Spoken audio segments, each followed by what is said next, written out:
माननीय मुख्यमंत्री महोदय, राजस्थान का बजट 2023-24 के प्रस्तुत करने के बाद पहली बार बाड़मेर पधारे और जिस प्रकार का बजट आपने दिया, उस बजट को देखते हुए ये बाड़मेर की जनता आपको धन्यवाद देने के लिए यहाँ उपस्थित हुई है।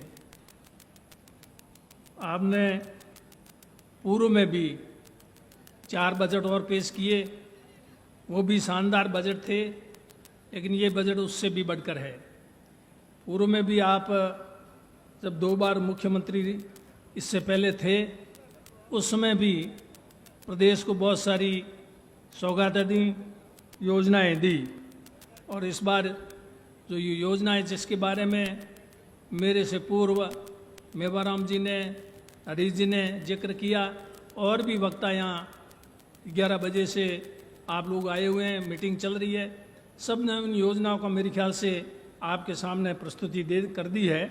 उनको फिर से दोहराने की, समय ज़ाया करने की ज़रूरत नहीं है, और मुख्यमंत्री जी स्वयं उन योजनाओं के बारे में विस्तार से आपको जानकारी देंगे। और ख़ास करके आप लोग मुख्यमंत्री जी की बात सुनने के लिए यहाँ आए हैं। हम लोग तो हमेशा आपके बीच में ही रहते हैं और हमेशा ही आप लोगों को हमारी बात होती रहती है। अभी मेवाराम जी साहब ने जो योजनाओं की बात कही, एक स्कूलों की भी बात कही, उसके बारे में मैं मेवाराम जी की उस बात का समर्थन करता हूं। और मैं भी मुख्यमंत्री जी से निवेदन करूंगा कि बाड़मेर जिला एक रेगिस्तानी जिला है। ये दूर दूर फैला हुआ है, ढाणियों में रहते हैं लोग, गांव में एक जगह रहते नहीं। इसलिए गांव में एक स्कूल खुल जाने से वहाँ दूरियाँ बहुत हैं, बच्चों को बहुत दूर पढ़ने के लिए जाना पड़ता है। इसलिए प्राइमरी स्कूल है, प्राइमरी से मिडिल है, मिडिल से सीनियर सेकेंडरी है। ये रेगिस्तान और पहाड़ी area, tribe and desert area में आप संख्या बढ़ाएंगे तो जाकर के हमारे आने वाले समय में जो स्कूलों की मांग है उसकी पूर्ति हो पाएगी। ऐसा मैं उम्मीद करके चलता हूँ कि आप उस पर ज़रूर ध्यान देंगे। पिछली बार जब आपकी सरकार थी, तब आपने 13 शब्द के बजट में, आखिरी बजट में, जो राजस्व गांव थे, जिन राजस्व गांव में प्राथमिक विद्यालय नहीं था, उन राजस्व गांव में प्राथमिक विद्यालय खोले। परंतु बाद में चुनाव हुए तो चुनाव के बाद में सरकार बदल गई, और सरकार बदलने के बाद में नई सरकार ने पहले हम शुरू नहीं करवा घोषणा की, लेकिन वो शुरू नहीं हो पाए। स्वीकृतियाँ जारी हो गई, सब हो गया, लेकिन मौके पे अध्यापक नहीं लगे और शुरू नहीं हो पाए। फिर सरकार बदल गई तो उन्होंने उनको शुरू नहीं किया, और अब हमारी सरकार बने भी 4.5 साल हो गए हैं। तो इस प्रकार के जो विद्यालय उस समय स्वीकृत हुए थे वो निरस्त नहीं हुए, अभी भी वो स्वीकृतियाँ यथावत है। इसलिए आप उन स्वीकृतियों को तो तत्काल आप शुरू कराएं। मैंने शिक्षा मंत्री जी कल्ला जी को इसके बारे में कई बार निवेदन किया, परंतु बात अभी तक आगे बढ़ी नहीं है। इसलिए मैं आपसे निवेदन करना चाहता हूँ, आपने जब कभी भी कोई भी काम की बात रखी तो उस पर निश्चित रूप से ध्यान दिया और उसका हल किया। बाड़मेर पहले आपने बजट में घोषणा की थी कि सभी पंचायत मुख्यालयों को डामर सड़क से जोड़ा जाएगा, और भूलवंश या जानकारी के अभाव में बाड़मेर जिले में कई ऐसी पंचायतें जो डामर सड़क से जुड़ी हुई नहीं थी, वंचित रह गई थी। उसका चिंतन शिविर के समय में मैंने मुख्यमंत्री जी से निवेदन किया, फिर 1-to-1 मिले उस समय निवेदन किया, तो वो सड़कें स्वीकृत कर दी मुख्यमंत्री जी ने हस्तक्षेप करके। नहीं तो वो सड़कें स्वीकृत नहीं होते, वो पंचायत मुख्यालय डामर सड़क से वंचित रह जाते।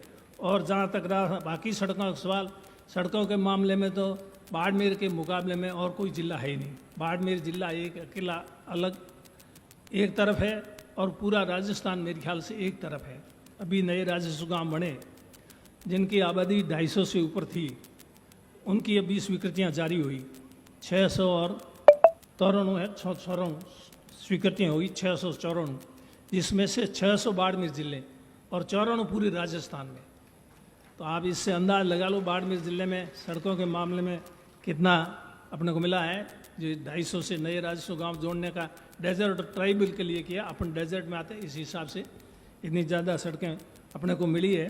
फिर भी उसमें से कुछ गांव ऐसे जो जानकारी के अभाव में या भूल से अधिकारियों ने प्रस्ताव आगे नहीं भेजे, कुछ गांव पीछे ऐसे रह गए हैं।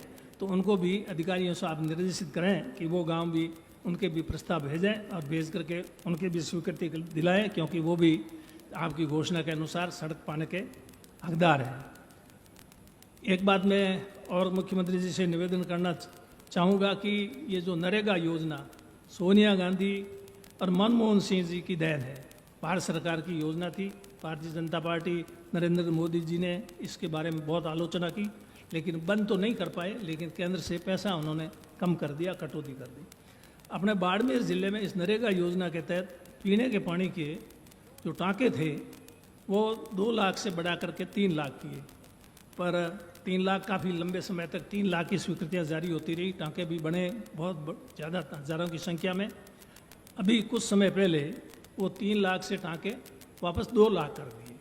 इसलिए मेरा आपसे अनुरोध रहेगा कि उन टाँकों को वापस 3 लाख से बढ़ ज़्यादा करें, 4 करें तो अच्छी बात है, नहीं तो कम से कम 3 तो करें ही करें, 3 तो करें ही करें, क्योंकि लागत बढ़ती है तो उसके हिसाब से बढ़ना चाहिए। 3 की जगह 4 होना चाहिए, पर 3 की जगह 2 कर दिया वापस। पहले भी जब हमारी सरकार थी उस समय भी अशोक जी मुख्यमंत्री थे, उस समय भी 3 लाख थे, फिर बीजेपी की सरकार आई तो उन्होंने 2 लाख कर दिए, फिर हमारी सरकार आई तो हमारी सरकार ने 3 लाख किए, पर अब वापस 2 लाख हो गए। इस पर आप ध्यान दें, ये वापस 3 लाख करें। एक मैं अंत में निवेदन करना चाहूँगा, 13-14 का ही मामला है। 13-14 में ANM की भर्ती हुई थी, उसमें जो चयन हो गया था